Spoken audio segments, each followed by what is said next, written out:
Wapi CCM inaruhusu mambo ya ovyo ovyo? CCM isitumike kama kichaka cha kuficha uhalifu. Na wapinzani wasichukiwe wanaposema ukweli, lakini nao wasisingizie.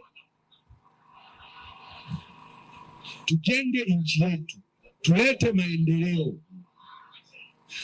Haya mambo ya kubishana vyama nini, muda wote mnazungumzia vyama, mnabishana, hayawezi kututatulia matatizo yetu. Hayawezi kutatua matatizo ya watoto wetu.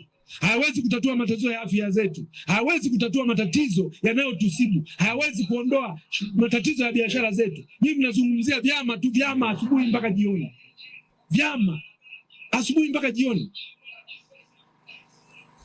Tupambane. Kila mtu kwenye familia yake. Tupambane. Saa nyingine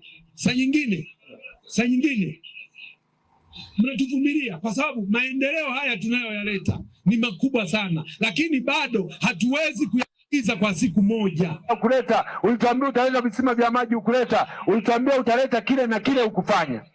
Napenda kama yapo ambayo sijafanya vizuri, kama yapo ambayo diwani wangu hajafanya vizuri, kama yapo ambayo mimi mbunge sijafanya vizuri, lakini ambacho sikipendi mimi ni ule upinzani wa kuhujumu maendeleo ya wananchi.